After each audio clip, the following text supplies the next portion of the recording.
Meilleure fête de Noël. karamu nzuri ya Noel. Nous allons dire quelques petits mots Tutasema kwa misemo mwa kidogo avant que nous puissions arrêter. Oh là kusimamisha. là, moi qui avais pensé que je vais arrêter à 17h30. Mimi wazia sema tasimamisha na saa 17h30. J'aimerais bien que nous puissions lire dans Ephésiens chapitre 4. Napenda tusome mwa Efeso sura yake 4. Que Dieu vous bénisse beaucoup. Mungu amebariki zaidi. J'aime que ça devienne votre joie de venir dans la maison de Dieu. Napenda ipate kuwa furaha kwenu ya kuyaka mwa nyumba ya Mungu. Je vais enlever ma veste parce qu'il fait chaud. Tatosha kwa kochi yangu sababu kuku. On dit que Dameda n'aime pas qu'il enlève sa veste. Na ndugu Branham anasema Dameda sikupendaki atoshe kochi yake. Mais quand il fait chaud, qu'est-ce que Lakini vous sasa voulez? kama kuko kivukutu mna Les spots chauffent ici. na hii madampi kuna leta kivukutu huko. C'est comme si j'allais enlever même la cravate aussi. Iko sana nilipasha kutosha tena kravati yenyewe. Maintenant, que le Seigneur puisse vraiment vous bénir. Kweli Bwana apate kumibariki. Oui, disons. Tusome. Ephésiens chapitre 4, verset Efeso 11. sura 4 mstari ya 11. Et il a donné les uns comme apôtres, Il a donné les uns comme apôtres, les autres comme prophètes, les autres comme prophètes, les autres comme évangélistes, les autres comme évangélistes, les autres comme pasteurs les autres comme pasteurs et docteurs et docteurs pour le perfectionnement des saints pour le perfectionnement des saints en vue de l'œuvre du ministère en vue de l'œuvre du ministère et de l'édification du corps de Christ, et de l'édification du corps de Christ, jusqu'à ce que nous soyons tous parvenus à l'unité de la foi jusqu'à ce que tous nous parvenions à l'unité de la foi et la connaissance du Fils de Dieu, et de la connaissance du Fils de Dieu, à l'état d'homme fait à l'état d'homme fait, à la mesure de la stature parfaite de Christ. à la statue parfaite de Christ. Ainsi nous ne serons plus des enfants Ainsi nous ne serons plus des enfants flottants et emportés à tout vent de doctrine flottants et emportés de tout vent de doctrine par la tromperie des hommes par la tromperie des hommes et par leur ruse dans des moyens de séduction, et par leur ruse par des moyens de séduction, mais en professant la vérité dans l'amour, mais en professant la vérité dans l'amour, nous croîtrons à tout égard en celui qui est le chef, Christ. et nous croîtrons.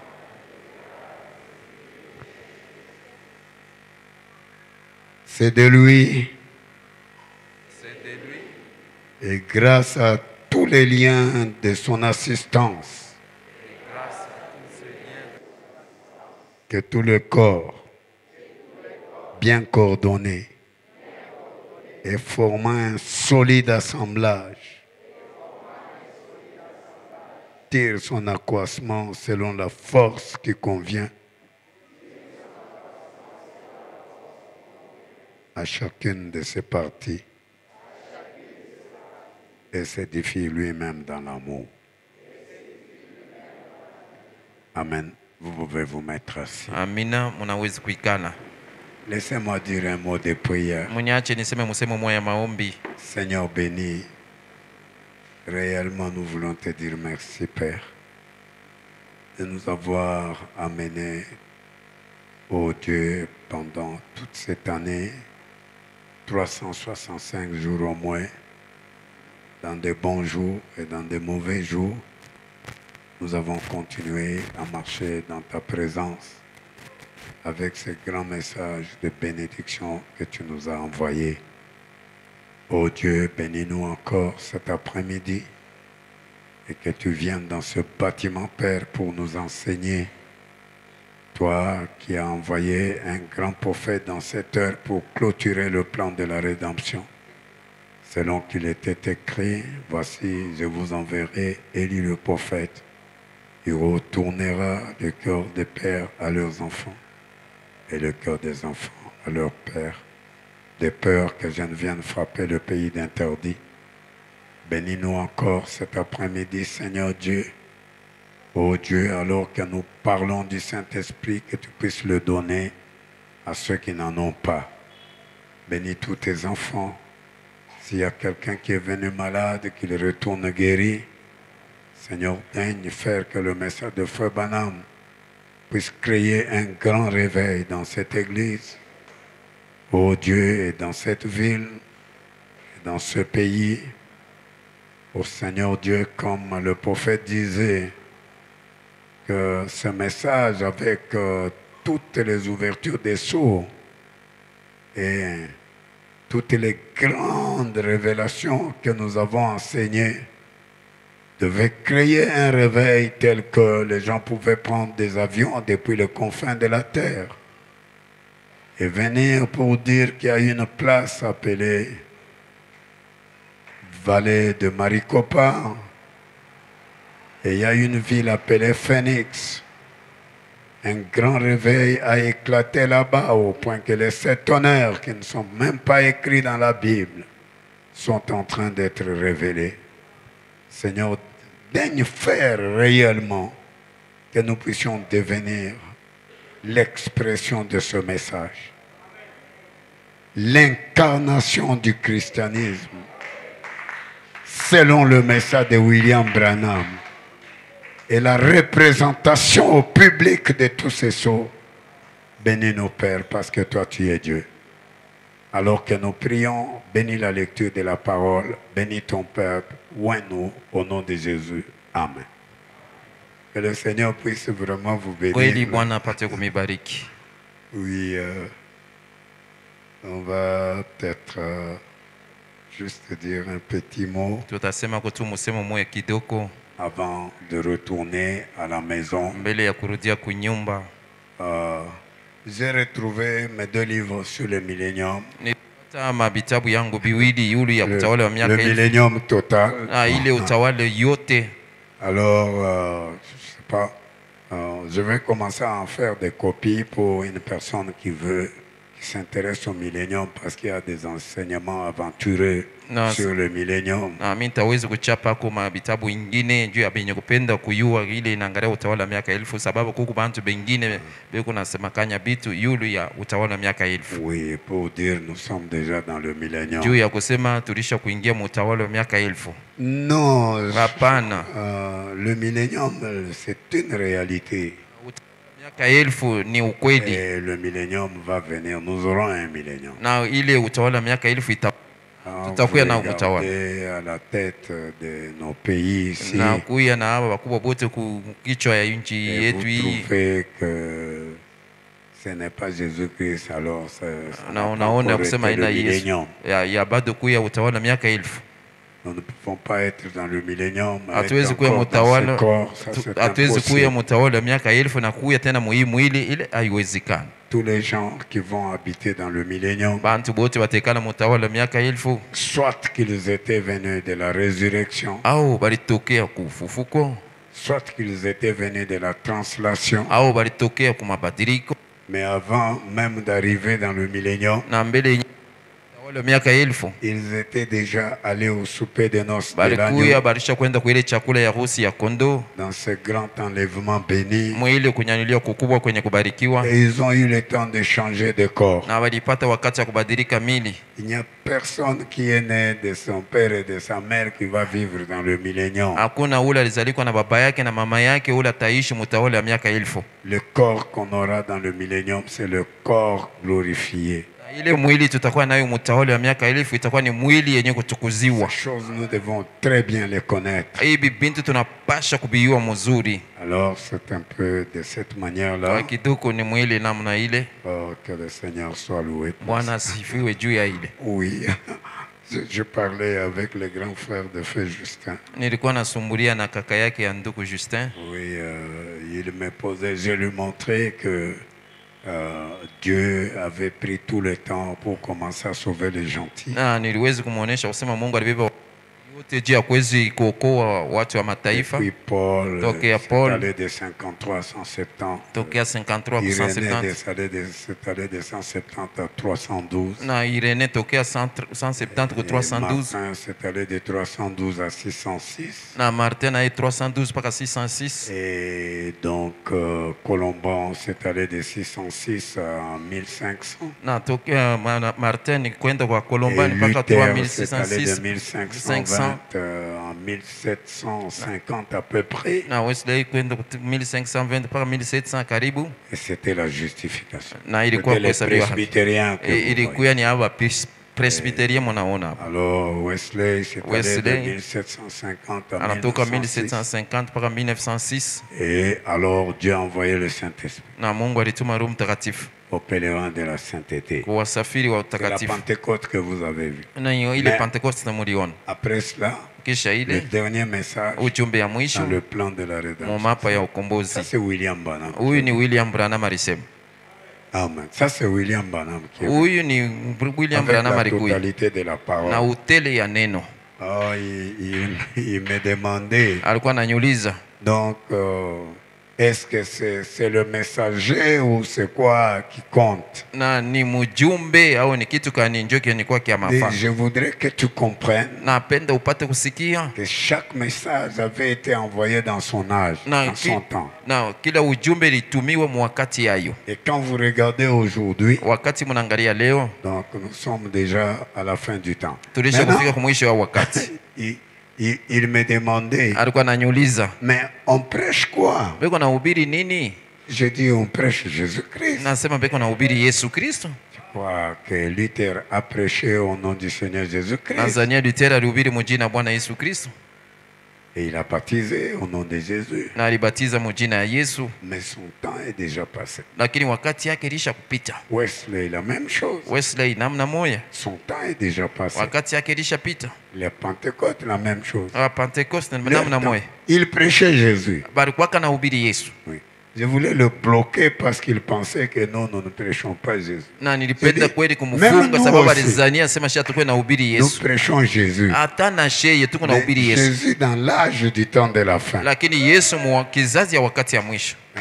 Il dit, ah bon? Sasa kweli Il dit, William Branham, lui, il a été... Je lui dis que William Branham a été envoyé pour annoncer la venue du Seigneur. nasema William Branham yeye bali mutuma njoo apate kutangaza kuja kwa Bon, Bwana. Jésus est déjà venu. Ni kusema Yesu alishakuya. J'ai dit, si je lui dis que Jésus est déjà venu, il va simplement tomber par terre. Nasema kama namwambia sema Yesu alishakuya, yeye ataanguka tu chini. Je lui dis que vous voyez ce que Paul prêchait là. Namwambia unaona kile Paul alikuwa anahubiri. Il prêchait que Jésus allait venir. Alikuwa anahubiri asema Yesu atakuya. Donc, c'est littéralement dit que Jésus va venir. Na ile miandiko yake yote ilikuwa anasema Non, Yesu Luther, Luther Wesley a dit que Jésus va venir. balisema Yesu La atakuya. Pentecôte, vous les pentecôtistes, Mwema vous Pentecôtiste avez prêché que Jésus va venir. mulihubiri asema Yesu atakuya. Alors nous arrivons au temps de William Branham. Tunafika sasa wakati ya William Branham. Dieu lui a dit, Mungu alimwambia comme Jean-Baptiste sawa Yohana Mbatizaji avait été envoyé alitumiwa comme précurseur de ma première venue, sawa mtangulizi wa kuja Toi aussi kwangu je t'envoie. kwa kwanza, na wewe comme nakutuma précurseur de ma seconde sawa venue. mtangulizi wa kuja kwangu kwa pili. Je lui dis, si je lui dis que Jésus est venu, il va tomber par terre. Nasema kama namwambia Yesu alishakuya atanguka chini. Je lui dis, vous voyez dans l'Ancien Testament, Nasema unaona mwagano la kale, Moïse a dit que le Messie allait venir. Musa alisema kama Masihi atakuya, Il a annoncé ça selon les Écritures. alitangazaka ile kufuatana na miandiko. Dieu vous enverra un prophète. Mungu atamitumiaka Une na vierge viendra. na bikira moya Une vierge vous concevra. atachukuaka mimba À un moment donné, wakati mwa fulani, ces Écritures-là se sont accomplies. na ile miandiko ilitimizwa, Et le Messie annoncé par par Moïse était venu. na ule Masihi balitangaza kwa Moizi alikuya. Oui, Paul aussi. Paulo naye Il a annoncé que Jésus va venir. alitangaza sema Yesu atakuya, Il viendra avec un cri. atakuwa na lalamiko na mlidio ya baragumu. Ils ont annoncé. Et dans Balitangaza Apocalypse 10, na l'ange Ufunuo puissant 10 malaika wa descendait. uwezo alikuwa anashuka.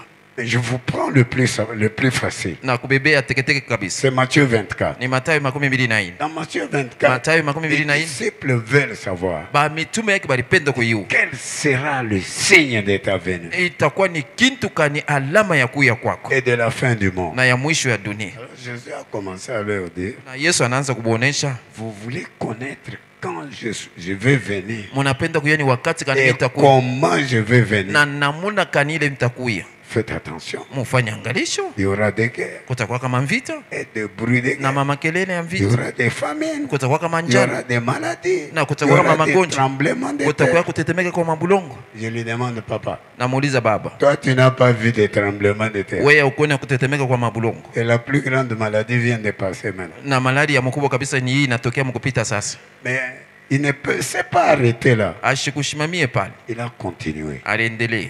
Il a dit que le figuier va bourgeonner. Alisema Cette ile génération mtini qui itachipuka, verra Israël retourner kizazi kitaona Israeli ne anarudi passera pas, pita que tout va s'accomplir. na vyote vitatimizwa.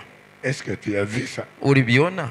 Dis oui. Anasema ndio. Maintenant je lui demande, je Sasa lui dis, namwambia écoute, shiki, maintenant, il y aura des temps comme les temps de Sodome et Gomorrhe. utakuwa mawakati sa wakati ya Sodoma na Toi, Gomora, tu n'as pas vu comment les femmes se marient avec les femmes. na wewe ukuone namna gani banamuke beko na Toutes uana na ces banaume, homosexualités, banaume bote wanauana na toute la banaume destruction. na ile maharibifu yote. Mais écoutez, papa, Shikia baba, donc, il y a une écriture. huko andiko moja Parce que je savais que si je lui dis que Jésus est venu, il va kandi yo sema kama simplement tomber namwambia par sema tu terre. Yesu anesha kuya Je dis, il y atamka a tu des chini, écrits qui devaient s'accomplir. namwambia sema kulikuwa miandiko ilipaswa kutimia, Aussitôt après ces jours de détresse, na kisha tu ile masiku ya mateso le Fils de l'homme mutaona mwana wa mtu venant sur les nuées akikuwa pa wingu avec une puissance pamoja na uwezo et une grande gloire. na utukufu moya mkubwa.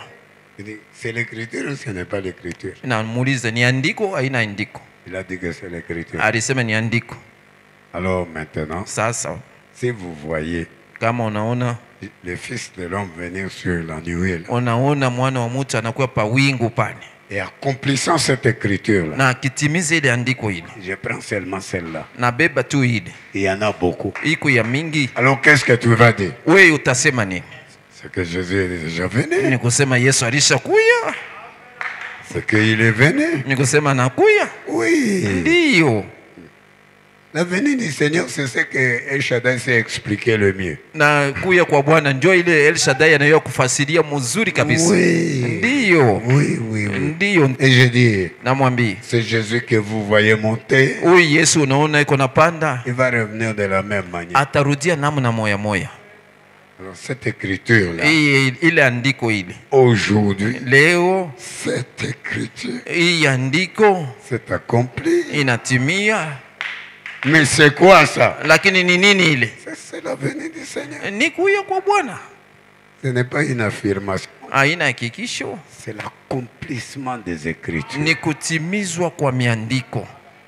Si ces Écritures sont accomplies, Hii miandiko kutimizwa, alors Jésus est déjà venu. basi Yesu alishakuya. Si ces Écritures ne sont pas accomplies, Kama hii miandiko haina ni kutimiza, il n'est jamais venu. ni kusema ye bado kuya. Alors tu dois chercher maintenant où est-ce que ces Écritures sont accomplies. Unapasha sasa wewe utafute ni wapi pale hii Okay. miandiko ilisha kutimizwa. Vous voyez, Mnaona? les gens sont là, ils ne comprennent rien. Mais je Bantu le beko dis, pale lakini abashike kinda lakini namwambia. ce message, il est vieux, celui que tu crois là. Nasema ile ujumbe wewe naamini ilisha zamani. Moi aussi, j'étais pentecôtiste. Na mimi nilikuwa ka Pentecost. Mais j'ai compris qu'il y avait un nouveau message. Lakini nilishika kusema kulikuwa ujumbe moya mpya. Bon, maintenant, que le Basi Seigneur vous sasa bénisse Bwana beaucoup. amebariki Hein. zaidi. Bonne fête de Noël. Karamu mzuri ya Noel. Et c'est notre joie Ni furaha de kwetu voir que notre Dieu nous a fait arriver à la fin ya de kuona sasa l'année. Mungu wetu alitufikisha kwa mwisho wa Oh, mwaka. ça nous fait de la joie. Oh, inatupatia furaha. Plus que toute chose, Na ça nous kushindia fait de la kitu yote joie. inatupatia furaha. Est-ce que vous dites Amen à Mnasema ça? amina kuhii sivyo? Est-ce que vous dites Amen à ça? Mnasema amina kuhii? Oui. Ndiyo. J'étais là, je vais peut-être pour revenir un tout petit peu en Na iko arrière. pale naweza kurudia kwa kidogo kwa Mkongo Avant de lire peut-être une écriture ou deux mbele ya kusema andiko moja wala mbili et vous renvoyer à la maison. na kumirudisha kwa nyumba. Je disais que je voulais enseigner sur l'ordre dans l'église, qu'on revienne. Nilikuwa nasema Madame dit, ce sont des remarques na ndugu Branham anasema ni J'ai maangalisho réuni. ile ndiweka pamoja, et alors je vais les présenter sous la forme d'un message. lakini nitaionyesha mfano mmoja ya ujumbe Donc pour aider notre église, juu ya kusaidia kanisa yetu, à cause de la manière dont on a vu combien nous sommes là, toute la paresse que nous avons juu vue. ya kuwezi kuona namna ile yote mabuvivu ilikuya, Les gens arrivent en retard. bantu beko nafika nyuma, Tous les gens qui nous ont dit qu'ils avaient le bale Saint-Esprit, bantu wote walituonesha kama walikuwa na Roho Mtakatifu, vous les voyez qui restent à la maison. munabaona banabakia kumila. Alors, toutes ces choses-là Bile binti byote bile nous montrent qu'il manque quelque chose binaonesha sema kuna kosa kitu kimoya à beaucoup de gens ku batu bamingi qui pensent qu'ils étaient réellement sauvés. benye balikuwa nawaza sema balikuwa benye kuokolewa kweli kweli, Alors, c'est pourquoi ndio kwa donc, ils maana s'absentent, banalofwa ils viennent en retard. banakuya nyuma. Voyez-vous, quelqu'un a dit qu'il est membre de notre église Muntu alisema yeye kama memba wa kanisa yetu, et tout le temps il est resté éloigné de wakati l'église. yote alishabakia tu mbali na kanisa. Que les gens meurent, c'est pas son problème. Bantu bakufu haina mambo yake, Donc tout ce qu'on fait n'est pas son problème. yote vile tuko nafanya haina mambo yake. Alors il a fallu que nous puissions revenir un tout petit peu Ilipasha turudie kwa kidogo et revoir notre manière de servir Dieu, na kuona kuna namna yetu ya kutumikia Mungu, notre manière de nous comporter dans le sanctuaire, namna yetu ya kutenda mwekalo, le type de christianisme que nous sommes en train de présenter. na mfano yenyewe ya Bukristiani Parce yetu que kunaonesha, le christianisme c'est toute une vie. na Bukristiani ni maisha mzima. Je pense que vous allez dire amen à ça. Nadhani mtasema mimi na kuii, Pour que nous puissions avoir un christianisme vraiment actif. na hivi tupate kuwa na bale ba Bukristiani bumwa bule bwa kutenda, Les cheveux des femmes, manywele ya banamuke les habillements des madames. na mavazi ya bamama. Feu Branham dit Ndugu Branham anasema que si vous voulez voir le niveau d'une église, kama mnapenda muone kipimo ya kanisa, regardez aux femmes. mwangalie kubanamuke, Vous allez voir leurs cheveux, mutaona nywele yabo, vous allez voir leurs habillements. mutaona manguo yao. Et si vous voyez là qu'ils ont des souliers à hauts talons, Kama mnaona pale beko na bilatu vya utalon,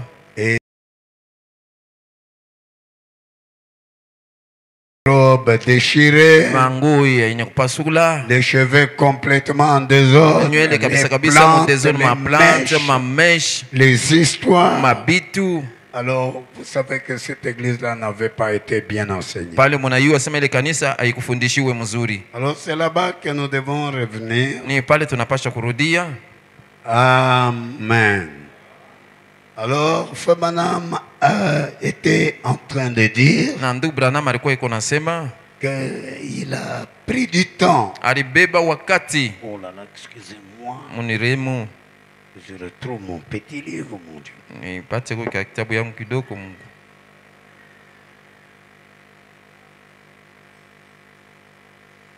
Il était en train de dire qu'il avait essayé pendant au moins 3 nuits. Na alisema alipima Vous kwa me kadiri suivez? ya mabusiku butatu. Munanifata? Vous me suivez? Munanifata? Suivez-moi parce qu'aujourd'hui on ne va pas aller très longtemps. Na munifuate sababu leo hatutaenda muda mrefu. Alors il a dit que nous avons essayé pendant 3 nuits Anasema tulipima kadiri ya mabusiku tatu et 3 jours na mchana tatu pour mettre l'ordre dans l'église du Dieu vivant. juu ya kuweka utaratibu ndani ya kanisa ya Mungu aliye hai. Donc c'est dans l'ordre du 6 octobre en 1958. Ni ile ordre ya 6 Oktoba 1958. Suivez bien, vous Mufuate allez mzuri, voir mutaona pourquoi je reviens là-dessus. juu ya nini narudia pale juu.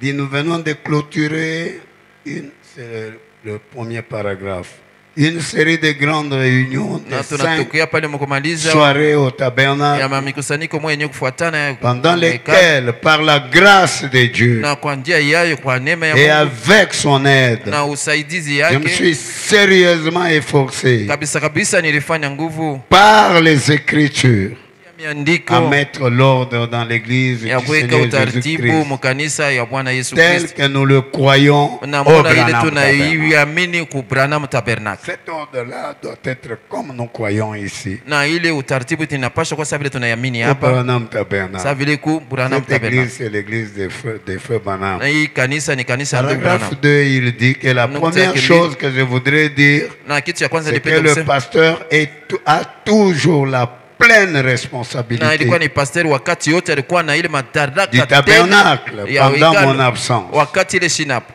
Maintenant que le pasteur, le prophète est absent, wakati ile pastori anapo, le nabii prophète, anapo. oui. Alors il dit, je ne regarde qu'au pasteur à mon retour. Anasema wakati narudia niko naangalia tu Ainsi pastori la pleine na ile responsabilité. uzito tele, Bon, il a la pleine responsabilité iko na ile uzito de tele changer ya ou de kubadilisha faire tout ce qu'il pense, na ya kufanya bili vyote anawaza être le meilleur na ya kuwa kizuri sous la conduite du Saint-Esprit chini ya uongozi ya Roho Mtakatifu pendant que je suis absent. wakati ile shinapo. Ça, je crois que c'est bien compris. Nadhania hii mnasikia mzuri. Il dit, nous croyons en une église apostolique. Anasema tunaamini mkanisa moja ya kimitume, Ça doit être une église apostolique. inapasha kuwa kanisa moja ya kimitume. Nous n'avons pas n'importe laquelle des églises. Hatuna na kanisa yoyote hapana. L'église de Frère Branham, Kanisa ndugu Branham c'est une église apostolique. ni kanisa ya kimitume. Vous dites Amen? Mnasema amina? Enseignant la bénédiction apostolique pour les gens de ce jour. Yenye kufundisha mabaraka juu ya kanisa ya hii wakati. Iko nafundisha baraka ya bamitume juu ya bantu ya muhimu shikui. Nous croyons en plein évangile. Tunaamini Au mwenjili plein tele, évangile. tunaamini kwa injili Et nous tele, croyons que tous les signes. na tunaamini nasema alama yote. Est-ce que vous allez dire Amen à ça? Mnasema amina kwa hii? Tous les signes, Malama yote, les miracles miujiza dont notre Seigneur Jésus-Christ hii yenyewe Bwana wetu a Yesu Kristo parlé devrait accompagner son église alisema kama jusqu'à son inapasha retour. kushindikiza kanisa yake kufikia mpaka pale atarudia. Si quelqu'un a vraiment Dieu, Kama kweli mtu yuko na Mungu, Dieu doit l'accompagner. Mungu anapasha kumshindikiza. Nous ne venons pas dans l'église, Atukuye nous mukanisa, sommes assis là-bas, tuko benye kuikala pale, on prie Dieu, tunaomba Mungu, on chante, tunaimba, on s'habille même, tunavala, On a tout ça. kuvala, tuko na bile biote, mais on n'a pas Dieu. lakini hatuna na Mungu. Non, nous devons avoir Hapana, Dieu. tunapasha kuwa na Mungu. Est-ce que vous dites Amen à ça? Mnasema mimi na kui, Qui a compris? nani anashikia? Nous avons une église apostolique. Tuko na kanisa moja kimitume. Nous avons une église qui a Dieu, qui doit avoir Dieu. Tuko na kanisa ile Si inapasha nous kuwa na Mungu. n'avons pas Dieu, nous devons le chercher. Na kama tuna na Mungu tunapasha kumtafuta. Est-ce que vous allez dire Amen à ça? n'est-ce pas? Mtasema mimi na kui sivyo? Oui. Alors, il dit, Anasema nous croyons en ces choses tunaamini muibi bitu. et nous croyons qu'elles doivent être mises en ordre. Na tunaamini nasema vyote vinapaswa kuwekewa katika Et utaratibu. que l'église, que l'église a son ordre. Na kanisa iko na utaratibu yayo. Chaque église Kila kanisa a sa doctrine, iko na mafundisho yayo, son ordre utaratibu yayo et sa discipline. na kanuni yake. Frère Branham dit les gens doivent avoir une doctrine. Na ndugu Branham anasema bantu wanapaswa kuwa na On ne doit pas mafundisho. s'asseoir ici. Hatuwezi kuikala On hapa, ne sait pas ce qu'on croit. hatujue kile tunaamini, Et nous sommes là en train de marcher comme ça. na tuko hapa tuko natembea vile. Non, non, nous, Hapana. nous croyons que Jésus-Christ est Dieu. Na tunaamini nasema Yesu Kristu eko Mungu. C'est ça notre foi. Ndio imani yetu ile. Si vous êtes venu pour la première fois, Kama ulikuwa juu ya mara ya kwanza, nous croyons que Jésus-Christ c'est lui qui est Dieu. na sheye tunaamini ya kusema yeye Yesu Kristu ndio Mungu. Elle est là, Elohim, El Ela Elohim, le grand logos béni, Logos mkubwa mwenye kubarikiwa c'est le Seigneur ni Jésus-Christ. Bwana Yesu Kristu. C'est lui qui nous a créés. Ni yeye alituumba, C'est lui qui nous a créés, nous tous. ni yeye alituumba sheye bote.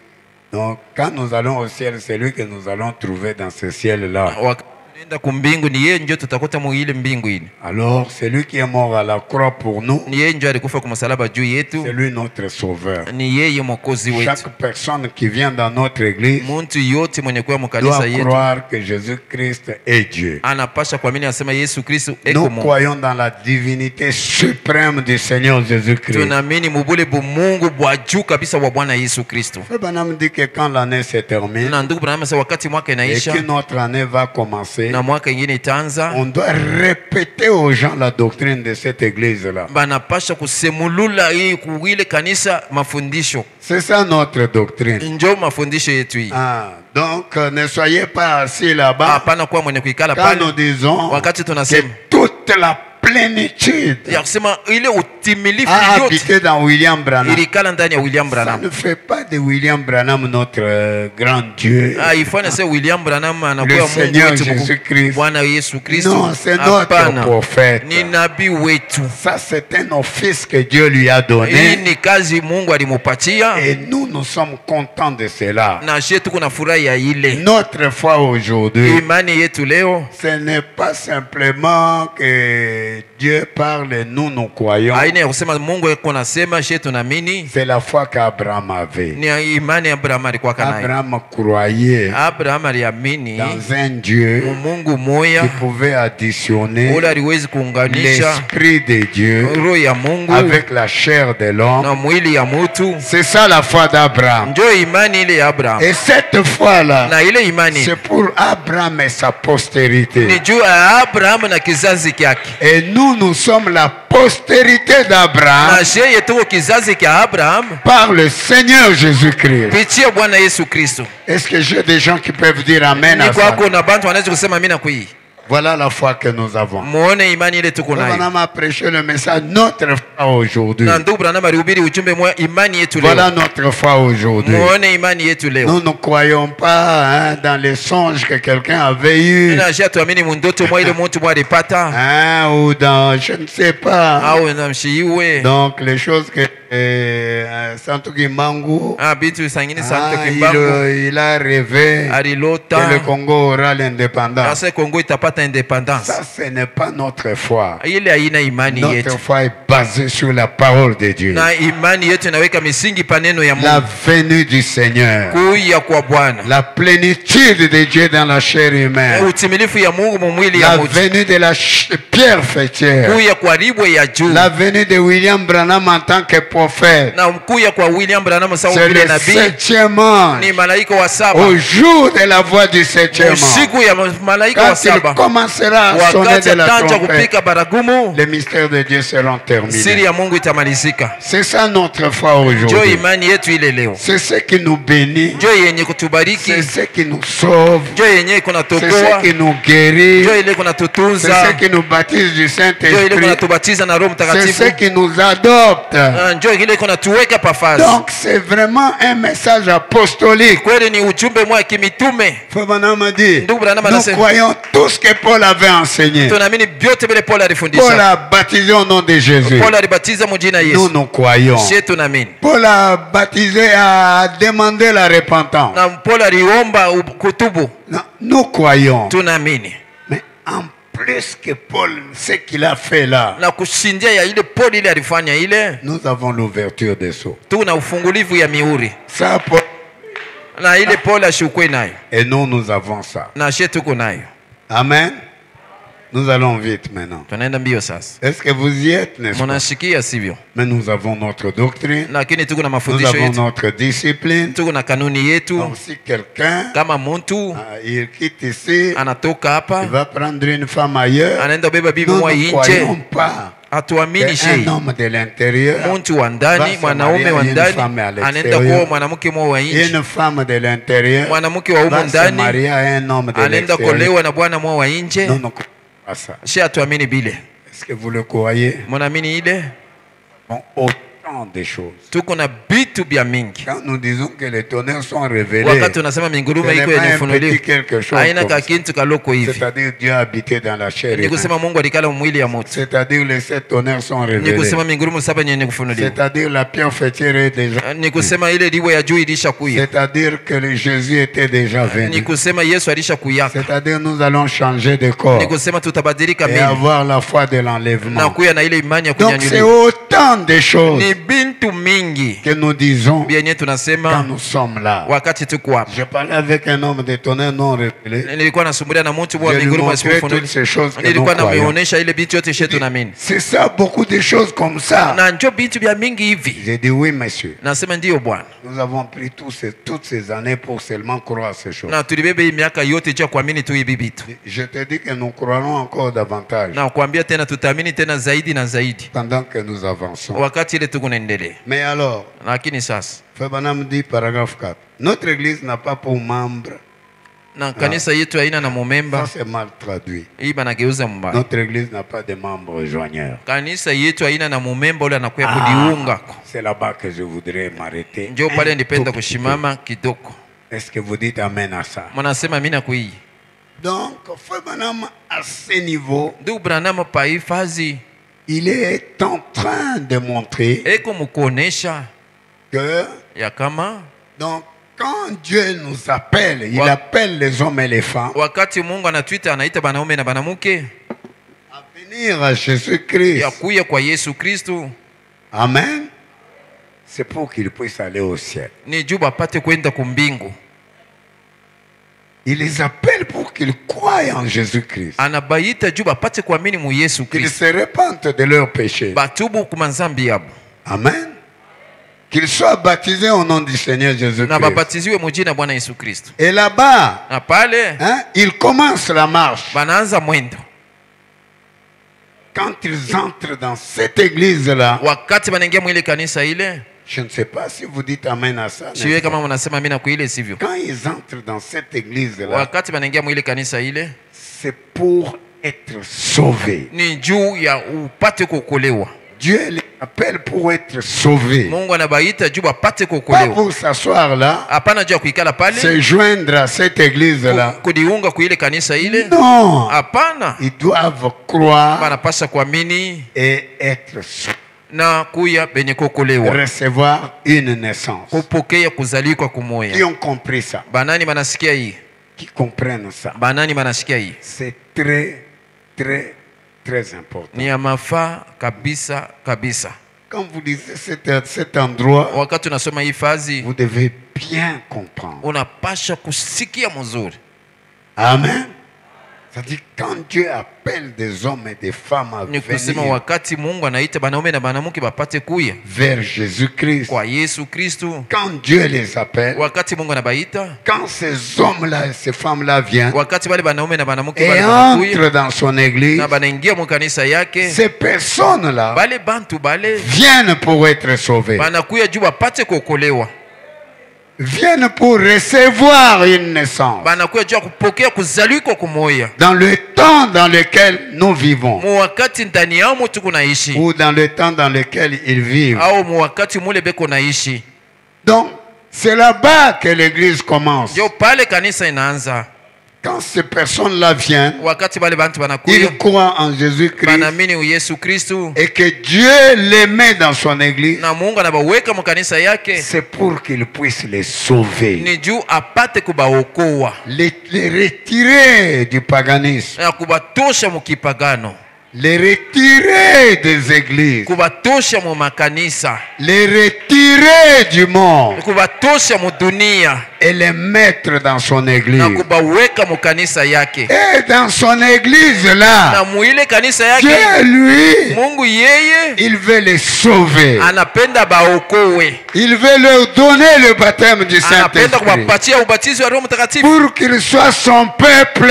juu bapate kwa bantu bake, Ils doivent lui bale appartenir. banapasha kuya Ils bake, ne doivent pas être là, abawezi kuwa pale, appartenir au monde encore. chingali tena paka badunia. Je peux entendre vos amens. Nawezi kusikiliza mamina yenu. Voilà pourquoi Dieu amène les gens dans l'église. Muone juu ya Mungu iko naleta bantu mu C'est la kanisa. manière dont vous devez comprendre cet endroit. Ndio namuna ile munapasha kushikia ifashi. Donc, l'ordre du 6 octobre 1958, notre église n'a pas de membres joigneurs. Kanisa yetu haina na bamemba benye kujiunga. Quelqu'un il vient là, Mtu il anakuya s'assoit là, anekala il pale est déjà membre. alisha kuya mumemba. Non. Hapana. Le baptême, ubatizo il vous met dans la communauté. na ile ubatizo na kuingisha tu munkunji tu, Mais le baptême du Saint-Esprit lakini ubatizo ya Roho Mtakatifu vous fait entrer dans le corps. inakuingisha mumwili. Et là, quand vous êtes dans le corps, Pale wakati uko mumwili vous appartenez à Christ lui-même. unakuwa wa Kristu ye moya. Écoutez, Mushikie, mais quand les gens là viennent, wakati wale bantu banakuya vous allez le comprendre quand je vais lire petit à petit. mutaisikia wakati tasoma kidogo kidogo. Ces gens-là ont déjà des dons dans leur cœur là. Bale kwanzia hapo beko na bipaji mu maroho mule. Dans leur cœur là, Dieu a placé une semence. Na mule mu maroho yabo Mungu alisha kuweka mbeko. Ils ont des ministères. Beko na mautumishi. Ils ont des choses Beko na mabitu. qui appartiennent à Dieu. Bienye kwa bia Mungu. Dieu leur avait donné avant la fondation du Mungu monde. alibapatiaka mbele ya kuweka misingi ya dunia. Ces choses-là Bile bintu ne bile peuvent se manifester binawezi tu que quand kuonekana ils vont recevoir le baptême du Saint-Esprit. wakati watapokea ubatizo wa Roho Mtakatifu. Sinon, ça ne se manifestera Kwa pas. bule abitaonekana. Est-ce que vous avez compris? Munashikia?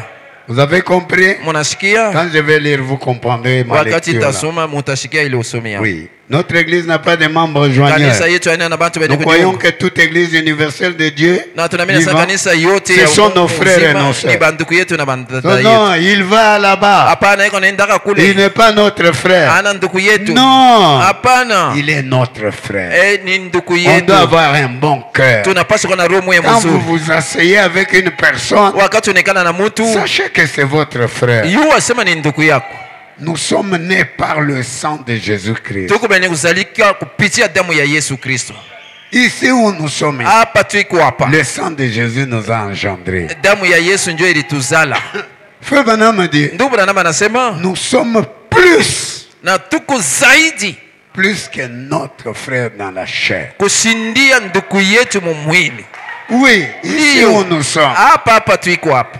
Comment nous sommes venus frères dans la chair? Na mnaka niturukia mumwili banduku. Le sang de notre papa Damu ya baba yetu et de notre maman na ya mama yetu nous ont engendrés. ndio ilituzala. C'est bon ça. Ni mzuri, Mais ce sang-là lakini ile damu ile n'était pas très fort. haikuwa na nguvu zaidi, Mais le sang le plus fort, lakini damu ile ya nguvu le kabisa, sang du Fils de Dieu, damu ya mtoto wa nous Mungu a engendrés ensemble. ilituzala pamoja. Nous tous qui sommes ici. She bote benye kuya hapa Avant même que nous soyons venus ici, mbele ya tupate kuya nous hapa, étions déjà frères. tulikuwa kwa kuanzia hapo Nous étions banduku, déjà sœurs. tulikuwa wadada Avant la fondation du monde. mbele ya kuweka misingi ya dunia. Est-ce que vous dites amen à ça? Mnasema mimi na kuile, Avez-vous bien compris? mnashikia mzuri. Et que toute personne, quelle que soit la dénomination à laquelle elle appartient, Na mtu est yote toujours le hata ni bienvenu au wazee Branham Tabernacle. mzuri ku Branham Tabernacle. Lui aussi, il est venu ici comment? Na yeye anakuya hapa? Non, non. Hapana, Il est notre frère. ni ndugu yetu Qui est situé au croisement de yenye 8e. kuya mwile de la masanga Ripen à njia ya Jefferson. 8e na Vous avez bien compris, hein? na mnasikia mzuri. Maintenant, écoutez ce que je vous ai dit. Na mushikie sasa Ce kile qu'il va nimeambia. dire maintenant. Kenya atasema sasa. Nous croyons à la justification par la foi. Tunaamini mkuhesabiwa haki kwa imani. Quand Dieu appelle quelqu'un, Si Mungu nous anaita faisons mtu des campagnes. na bali bantu wote Et vous kumikini venez. mna Et mnakuya. vous- c'est comme ça que nous sommes venus. Njoo hivi Où tulikuya. on vous a présenté la parole. Au wewe sangine bali Vous kuonesha êtes neno. venus. Unakuya. Vous étiez dans le péché. Ulikuwa kama Vous manzambi. étiez dans les histoires. Ulikuwa kama Vous mabitu. étiez chez les catholiques. Ulikuwa kwa Vous Katoliki. étiez chez les pentecôtistes. Ulikuwa kwa Pentekotista. C'est Dieu qui vous appelle. Ni Mungu ndio anakuita. Personne ne peut venir à moi Hakuna mtu anaweza kuja kwangu si mon père ne l'attire. kama baba yangu asimukokote. C'est Dieu qui vous a attiré. Ni ici. Mungu ndio alikukokota Mais hapa. quand vous venez, Lakini wakati unakuya, Dieu vous a ramassé Mungu alikulokota dans un poulailler. mfashi ya bankuku. Vous étiez là-bas plein de saleté. Ulikuwa kule mwenye kuyala na buchafu. Mais Dieu, lui, Lakini Mungu yeye il veut vous sauver anapenda kokowe parce que vous avez une semence en vous. sababu kuna mbeko moyo ndani yako. Est-ce que vous allez dire amen à ça? Mutasema mimi nakuii. Alors, Sasa qu'est-ce qu'il fait? anafanya nini? Il vous appelle. Anakuita. Et quand il vous appelle, Na wakati vous anakuita, croyez en Jésus. unaamini Yesu Kristo. C'est lui qui fait tout ça. ça. Ni yeye ndio anafanya bile C'est vyote. pas toi-même. Haina we moya. C'est lui qui t'appelle. Ni yeye ndio anakuita. C'est pas toi-même. Haina we moya. Les gens qui n'appellent pas ne viennent pas. Na bale bantu ye ashite abakui. Ils ne les aiment pas. Ashibapende. Mais vous, Lakini vos weye noms avaient été écrits dans le livre de vie de kitabu ya l'agneau. uzima mwana À kondoo. la fondation du monde. Mbele ya kuweka misingi ya Pour dunia. aller à la gloire de Dieu. Ya kwenda kuutukufu ya Mungu. Quand il vous appelle là, Wakati anakuita pale. il sait où il va vous amener. Anajua ni wapi kuna atakupeleka. Il vous met dans un plan de salut. Anakuweka mu mapa moya ya Ce wokovu. plan-là, Ile mapa ile vous devez avancer. unapaswa kuendelea. Dans ce plan-là, Mu ile mapa vous ile devez avancer. unapaswa kuendelea. À la justification, Kuhesabiwa haki vous à la sanctification. unapita unaenda kutakaswa. Vous continuez à courir Unaendelea na kukimbia à la mpaka sanctification. utakaso. Alléluia. Vous passez au baptême du Saint-Esprit. Unapita unaenda kubatizwa Roho Mtakatifu. C'est une course. Ni kukimbia. Vous voulez aller vers la perfection. Unapenda ukamilifu. C'est là-bas qu'il va vous récupérer. Ndio kule atakubebea. Il a déjà mis un plan. Alisha kutangulia kuweka Vous mapa. devez aller dans ce plan-là. Unapaswa kwenda mwile mapa ile. Quand vous recevez une naissance, Wakati unapokea kuzalika kumoya. qu'est-ce que Paul dit? Paul anasema nini? Dans chaque âge, Kila kizazi tous ceux qui naissent, wote wenye kuzalikwa qui reçoivent une naissance, wanapokea avec kuzalikwa ce message-là, pamoja na ile ujumbe ils ile ont été prédestinés. walitangulia kutayarishiwa. Les gens de Moïse, Batu ya Musa quand ils recevaient le message de Moïse, wakati walikuwa wanapokea ujumbe et ya Musa ils recevaient une naissance, walikuwa wanapokea kuzalikwa. ils ont été prédestinés Wenye kutangulia kutayarishwa à entrer dans la terre promise. ya kuingia mbulongo ya malako. Parce qu'il y a des gens qui disent Siwe kama amen. kuko wako batu wanaweza kusema mimi hapa. Les gens de Noé, Batu ya Noa quand ils reçoivent le message de Noé, wanapokea ujumbe ya ils Noa. reçoivent une naissance. Wanapokea kuzalikwa kumoya. Mais cette naissance-là, Kule kuzalikwa kule c'est pour entrer dans l'arche. ni juu ya kuingia mchombo. Les gens de Luther, Batu ya Luther et quand ils reçoivent une wao naissance, wakati wanapokea kuzalikwa c'est pour aller dans la ni njia ya justification. kwenda mkuhesabiwa haki. Ils s'arrêtent là. Banashimamia pale. Les gens de Wesley, Batu ya Wesley quand ils reçoivent le message, wakati wanapokea ujumbe c'est pour qu'ils aillent jusqu'à la justification. ni juu bende mpaka mukutakaso. Est-ce que vous dites amen à ça? Mnasema mimi na kuile. Les gens de la Pentecôte, Batu ya Pentecost et quand ils reçoivent une wao naissance, wakati wanapokea c'est pour kuzalikwa recevoir le baptême ni du juu ya Saint-Esprit. wapate ubatizo wa Roho C'est pour Mtakatifu. Ni prophétiser. juu ya kutabiri. Parler en langue. Kusema mlo Guérir. kutunza magonjwa. Ça, c'est là leur prédestination. Ile ndio kutangulia kutayarishwa kwao. Et ils s'arrêtent là. Na manashimama pale. Mais à l'heure de William Branham, Sasa Musa ya William Branham c'est l'âge de l'adoption. ni kizazi cha kutiliwa pafazi. C'est l'âge de la parole. Ni kizazi ya neno. Toutes les naissances Kuzalikwa kote que vous recevez wenyewe dans le unapokea message de William ujumbe ya Branham William Branham doivent arriver à l'adoption. inapaswa kufika mkutiliwa pafazi. Vous êtes sanctifié, vous Uko mwenye passez. kutakisiwa unapita. Vous êtes justifié, vous Uko mwenye continuez. kuhesabiwa haki unaendelea. Vous recevez le baptême du Unapokea Saint-Esprit. ubatizo wa Roho Vous Mtakatifu continuez. Vous unaendelea. commencez la pyramide. Unaanza kupanda piramidi. À la foi, Kuimani, vous ajoutez la vertu. unaongeza nguvu. À la vertu, Nguvu, vous ajoutez la connaissance. unaongeza ufahamu. À la connaissance, Ufahamu, vous ajoutez la tempérance. unaongeza kujizuiza. À la tempérance, Kujizuiza, vous ajoutez la patience. unaongeza kuvumilia. À la patience, Kuvumilia, vous ajoutez la piété. unaongeza utawa. À la piété, Utawa, vous ajoutez l'amour fraternel. unaongeza mapendo ya À undugu. l'amour fraternel, Mapendo ya bunduku. alléluia. Alléluia. La pierre fêtière Ribwe ya juu descend linashuka pour coiffer la pyramide de juu ya votre vie. kufika ile piramidi ya maisha yako. Là, vous êtes adopté. Pale unatiwa pafazi. Frère Branham appelle ça Ndugu Branham anaita le ile véritable baptême du Saint-Esprit. ubatizo ya kweli ya Roho Mtakatifu. Celui que vous recevez Ile unapokea huku là chini, au bas de la pyramide. kule chini ya piramidi Non, c'est un petit baptême. ni ubatizo kidogo, Mais il vous donne la foi. lakini inakupatia imani. Est-ce que vous dites Amen à ça? Unasema mimi na kuile Alléluia. Mais alors, ça la puissance de monter la pyramide. pale, inakupatia uwezo ya kupanda piramidi Et vous commencez à monter. na unaanza kupanda. Si vous... Laissez-moi vous lire quelque chose. Uniache nisomee kwa kitu mwa fulani. Je vais arrêter tout de suite là. Tasimamisha sasa hapa. Dans la statue de l'homme parfait. Mukipimo ya mtu mkamilifu.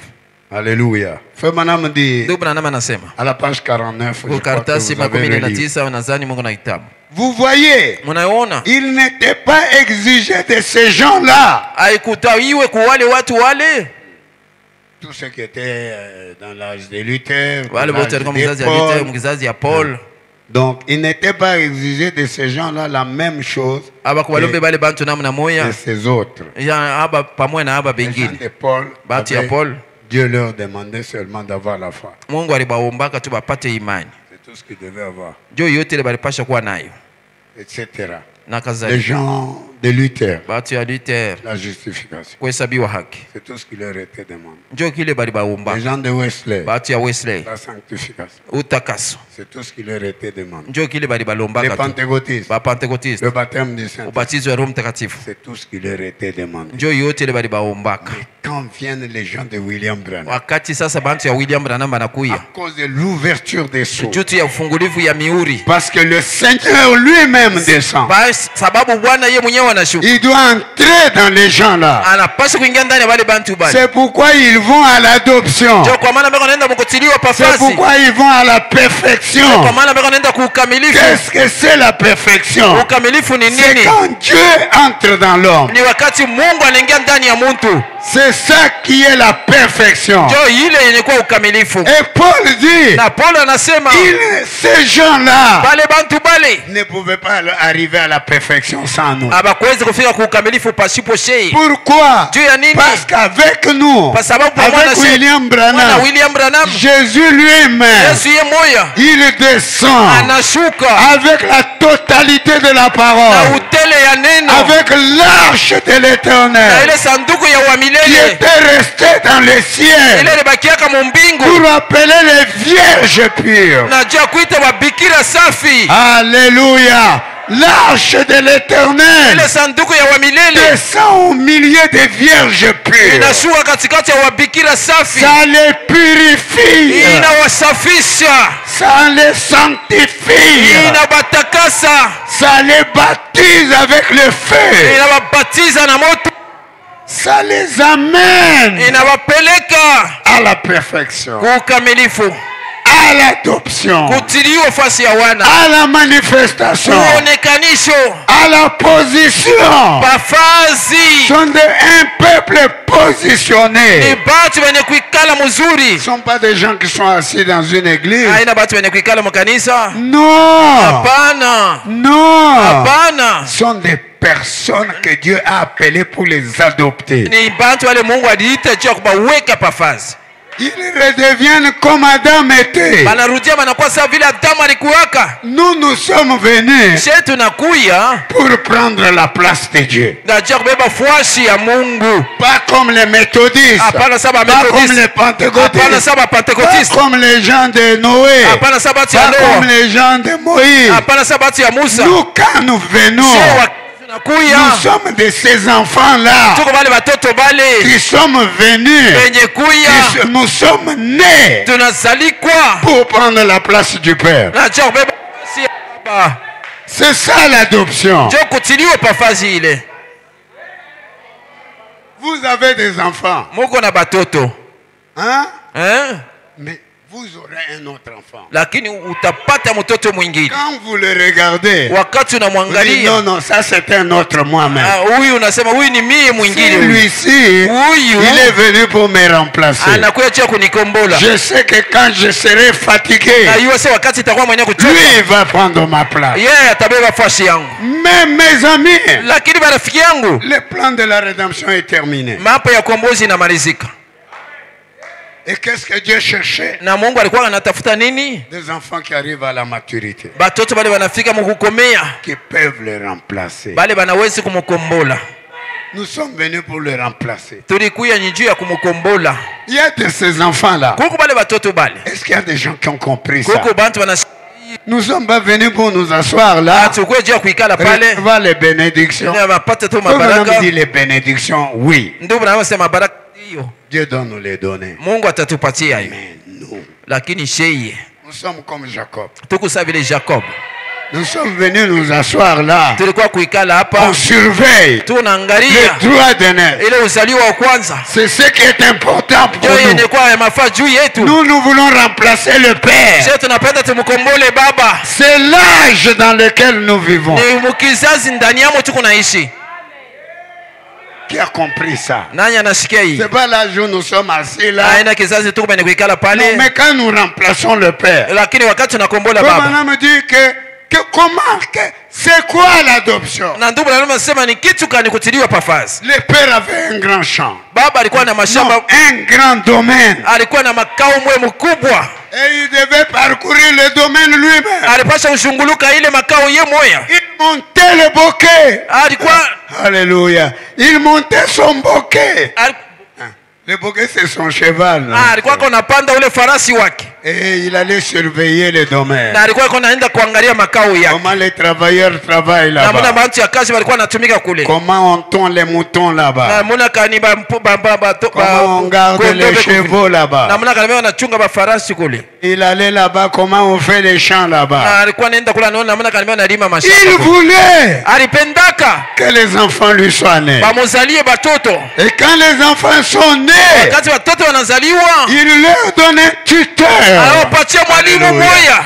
Un maître compétent. Na ule mwalimu mwenye kuwa na maeneo, Un maître d'école. ule mwalimu wa masomo, Un enseignant de qualité. ule mwalimu mwenye kubiiwa, Il commence à les enseigner, anaanza kubafundisha à leur montrer na kubaonesha pas des plantes, hapana pas maplante, des mèches, hapana mameshi, pas des petites culottes là, hapana tupitule tuloko tufupi tule, pas de compromis. hapana masikilizano. Est-ce que vous dites amen à ça? Mnasema mimi Un nakuiva véritable enseignant, mwalimu wa kweli, pas quelqu'un qui chercherait qu'on lui mette une plume à son chapeau. hapana ule mtu atatafuta bamweke dinyonya ya ndege kushapo Il yake. laisse les enfants Ako na chiria en train batoto de manger les locoïdes, na beko de rester les pentecôtistes. banabakia tu ba pentekotiste. Non, Hapana, un enseignant de qualité. mwalimu mwenye kubiiwa Et lui, tout ce qu'il peut faire, c'est d'enseigner les enfants. yote ile anaweza kufanya ni kufundisha batoto. À un moment donné, Mwakati mwa fulani les enfants arrivent à la maturité. batoto wanakomea Et le père doit les adopter. na baba anapaswa kuwapatia Il fasi, doit leur donner sa place. anapaswa kuwapatia fasi yake. Alléluia. Il y a une église là, il doit leur donner. Kwa kanisa moja kule anapaswa kuwapatia Il hiyo, doit donner, il doit prendre une vraie mère. anapaswa beba mama mwa wa kweli. Ça vient de l'enseignement. Inatokea mu mafundisho. Est-ce que vous dites amen à ça? Mnasema mimi nakuii. Fabanam dit que cet enseignant de qualité, c'est le Saint-Esprit. Na ndugu Branham asema huyu mwalimu wa maeneo ni Roho Mtakatifu. Il est venu ici tous les soirs. Eko nakuya hapa kila magharibi Et les enfants ont reçu la naissance. na batoto wanapata kuzaliwa. Peut-être que tout le monde ce soir Saa ingine bote hii magharibi est né de nouveau. ni benye zaliwa mara ya pili. Mais Lakini l'adoption, kubeba Dieu fasi adopte un homme par la parole. na Mungu eko na uweka mtu pafasi kupitia neno. Comment il reste fidèle à la parole. Na mnakani anabakia mwaminifu kuneno. Comment il obéit à la parole. Na mnakani eko na tii neno. Fabanam dit, Ndugu Branham le anasema signe, on alama n'a jamais parlé du signe. atiasemanga Dans kama tous les âges là, vizazi vyote c'est bile maintenant qu'on parle du signe. ni sasa hapa manasema ya juu ya Il alama. dit, Anasema c'est l'obéissance totale anasema ni utilifu tele à la totalité de la parole. utele ya neno. C'est là-bas que Dieu va adopter quelqu'un. Njo kule Mungu ataweka mtu pafasi, Il va le prendre, atamubeba, va l'amener sur la haute montagne. atampeleka pa mulima ya Il yulu, va lui donner une nouvelle robe. atampatia nkanje moya Il dit, mupya. celui-ci est mon enfant. Anasema huyu ni mtoto Mais je yangu, l'amène à l'adoption. lakini nampeleka kutiliwa pafasi. Jésus Yesu était rempli du Saint-Esprit. alijaziwaka na Roho Mtakatifu, Il lakini faisait des miracles, bien sûr. alikuwa anafanya miujiza hakika. J'ai lu une citation terrible. Nilisoma andiko moja ya ajabu. Là, je vous la lirai en Noël. Na mtamisomea hiyo siku ya Noel. Il dit que faire de grandes œuvres, Anasema kufanya matendo makubwa ce n'est pas haina chasser les démons par Aïna la kuf- parole, par Aïna- la prière. haina kufukusha mademo kupitia maombi. Ce n'est pas exercer la puissance par la prière. Haina kutumia uwezo kupitia maombi. C'est donner la vie éternelle aux croyants. Ni kupatia uzima wa milele uaminifu. Prédication de la... Pitia Voilà mahubiri ya faire de neno. grandes œuvres. Pale njoo matendo makubwa ile. N'importe qui peut faire des miracles. Hata Est-ce que vous mtu avez yeyote anaweza compris? kufanya miujiza. Mnasikia? Frère Branham dit, Ndio Branham anasema pourquoi njoo kwa nous maana. devons donner un maximum de paroles Anasema tunapaswa kuleta neno moja wingi moja fulani ya kuenea. à nos croyants. Kubaminifu betu. Parce que Sababu la quantité de Dieu, bwingi bwa Mungu, la quantité du Saint-Esprit bwingi bwa Roho Mtakatifu qui se trouve dans une personne kwenye kutaniwa ndani ya muntu est proportionnelle buku pamoja à la quantité de la parole na bwingi bwa neno que cette personne-là a. bule muntu eko nawe Dans son âme-là. mu nafsi yake mule. Vous dites amen à ça? Mnasema mimi nakuii. Oh my. Oh la la. Vous avez compris? Mnasikia? Il montait son bouquet. Alikuwa anapandaka farasi wake. Il montait dans le domaine. Alikuwa anaenda mu makao.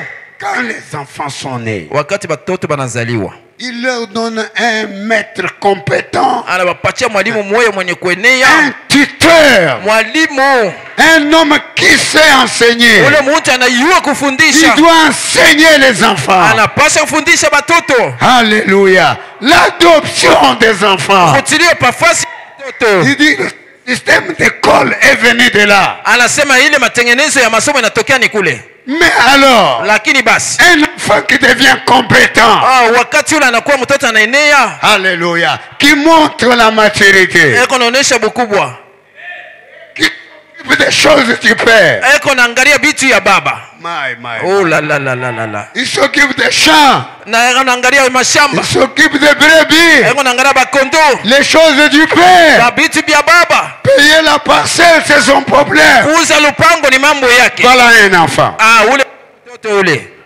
Le Père doit avoir cette parcelle-là. Na baba anapasha apate ile lupango ile. Moi, j'ai à payer. Mimi napasha kulipa. Alléluia. Il s'occupe des choses du Père. Eko naangalia bitu ya baba.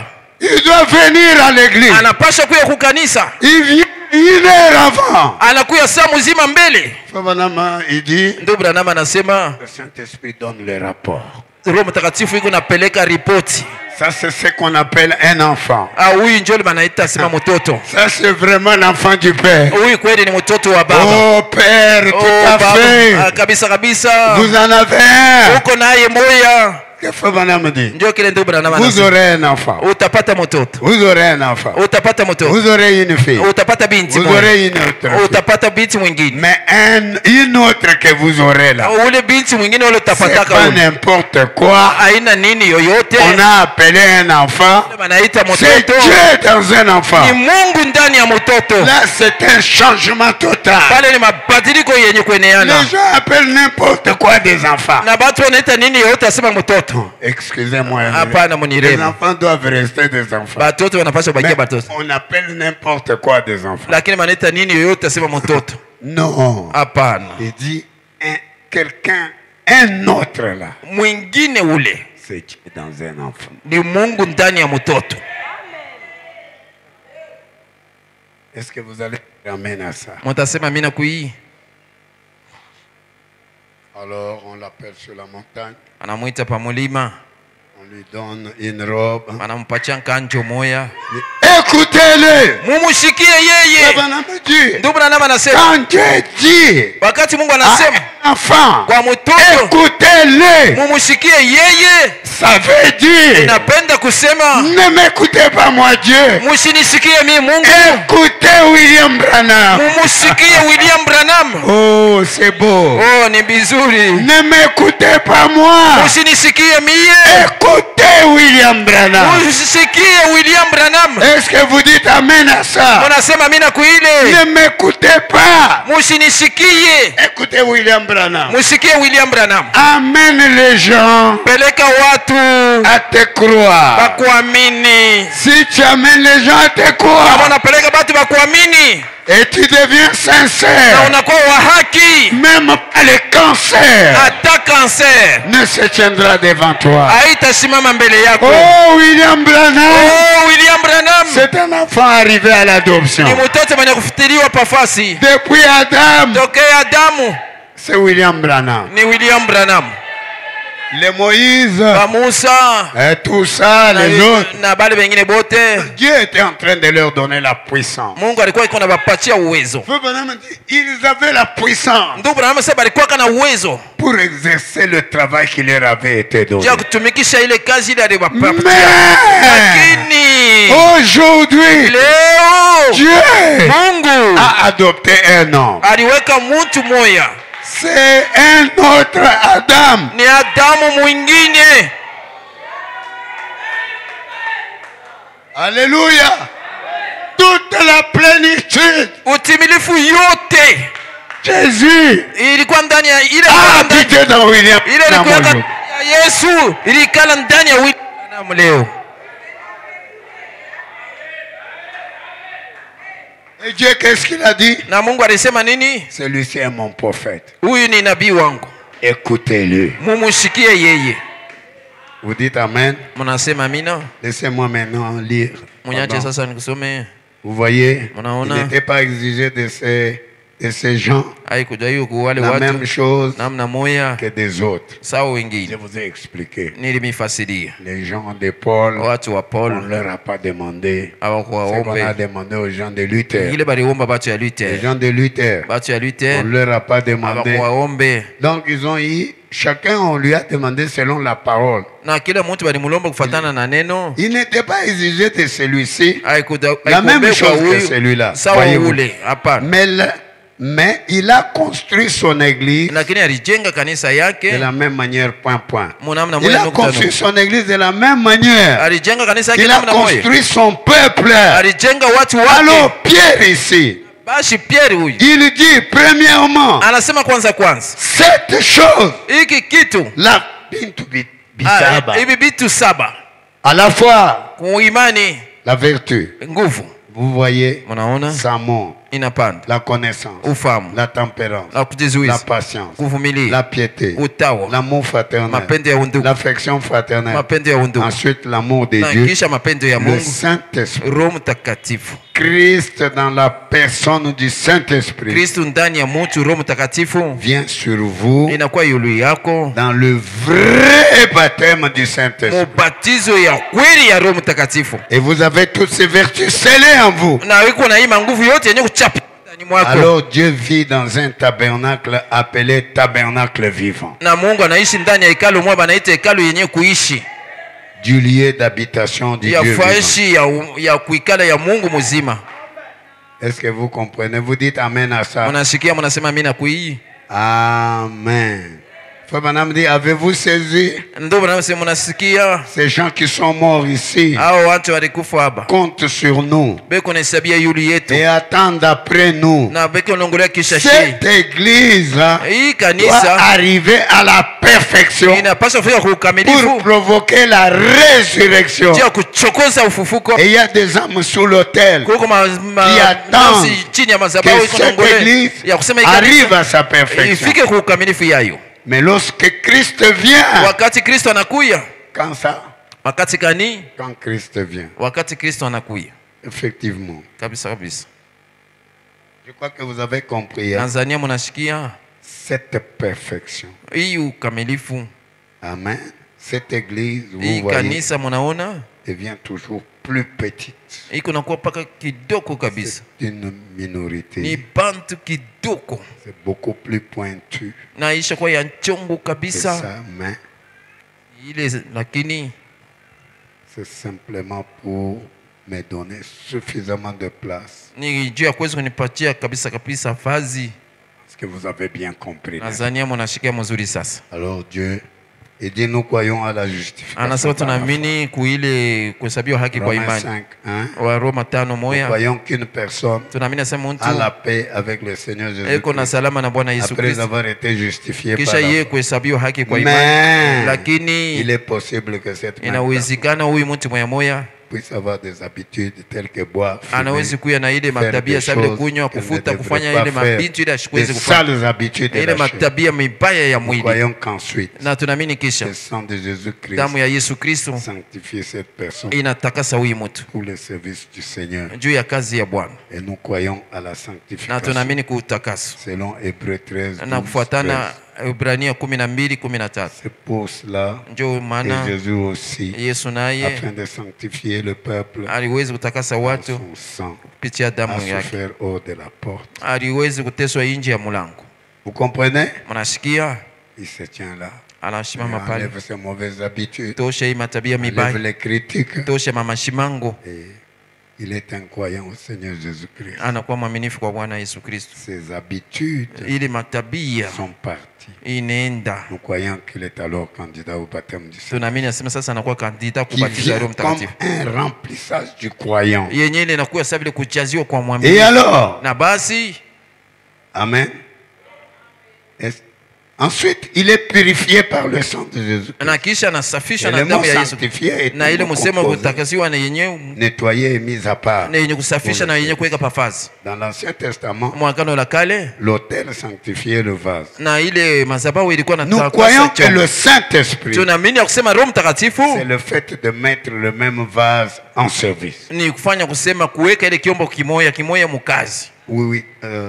Acceptez que je lise Mwichikie nipate kusoma, une petite portion et j'arrête. nisome kukipata Mais kidogo na que kisha c'est davantage la même grâce qui remplit le croyant au na point ni ile que faida moya moya na jayo les ile mwaminifu signes, mkipimo kusema les alama prodiges tels que les dons apostoliques na ile dont il est alama question dans 1 na Corinthiens miujiza 12, sawa ile kufuatana na wa mitume se manifeste au inaonekana travers du croyant. kwa mpitia Lorsque le mwaminifu. Saint-Esprit entre pour utiliser ses dons. Na wakati Roho Mtakatifu ingia juu ya kutumikisha kile kipaji. Est-ce que vous dites amen à ça? Mnasema mimi na kui. Les dons étaient en vous. Ile kipaji kilikuyaka ndani yako. Et je crois que l'Écriture enseigne que les dons et les Na affections zania sont kama repentance. andiko inafundisha kusema Et quand nous naissons sans repentance, kusema bila quand kujuta. nous naissons dans le monde, Wakati tunazalikwa mudunia, nous y sommes envoyés pour un but. tunatumiwa mudunia juu ya Qui est le kifukuzio but mo. de Dieu. Et avant même que nous devenions adultes, Na mbele atukue tupate kukomea. nous étions, quand nous étions encore enfants, Wakati tulikuwa chingari bato. les dons que nous avons reçus de Dieu Na ile kipaji tulipokea kwa Mungu. étaient déjà en nous. Kwa kuanzia hapo kilikuyaka ndani mwetu. Et le remplissage du Saint-Esprit Na kujaziwa kwa Roho met Mtakatifu seulement les dons en action. inaweka tu ile kipaji mukazi. Est-ce que vous comprenez? Mnasikia? Mais nous les avons depuis le commencement. Lakini tulikuwa naye tokea Des kwanza dons tels que na mipaji sawa, enseignants, mwalimu, apôtres, mtume, prophètes, nabii, ainsi que les dons de langue na hivi et ile les kusema mulu 9 dons spirituels. na ile vipaji de 9 ya 1 kiro Corinthiens 12. wa Korinto wa kwanza 12. Maintenant, nous Sasa croyons que ces dons opèrent aujourd'hui na tunaamini nasema ile et vipaji qu'ils vingi natenda leo devaient être dans chaque église na vilipaswa kuwa ndani ya kila kanisa locale. ya pahali. Vous avez bien compris? Mnasikia mzuri? Donc, ce qui manifeste les dons, c'est quand quelqu'un reçoit le baptême du Saint-Esprit. Kile kuonekanisha kipaji ni wakati mtu anapokea Roho Mtakatifu. Et quand ces dons-là commencent à opérer, Wakati ile kipaji kinaanza kutenda, on met l'église en ordre. tunaweka sasa kanisa mutaratibu. Maintenant, quand quelqu'un avait reçu le baptême du Saint-Esprit, Wakati sasa mtu alipokea ubatizo wa Roho Mtakatifu, il a compris où va le plan de rédemption. anashikia ni wapi kule mapa ya ukombozi kunaenda, C'est là. ni pale. Mettons-nous debout. Tushimameni yulo. Est-ce que vous avez compris Mnashikia comment Dieu nous appelle? namna kani Mungu anatuita? Inclinons nos têtes. Tuinamisheni vichwa yetu. Dieu bien-aimé, ce soir encore, nous te disons merci. Oh Dieu, pour ce grand plan qui a été placé pour nous quand nous naissons. Mais quand nous sommes nés dans cet âge, nous devons aller à l'adoption. Laisse que chacun puisse comprendre, oh Père, avant que nous puissions commencer à enseigner l'ordre. Arrivez à temps, arrivez 45 minutes avant. Ne mettez pas de mèches, ne vous mariez pas ailleurs. Seigneur, daigne faire que le Saint-Esprit puisse d'abord entrer dans le cœur de chacun de nous.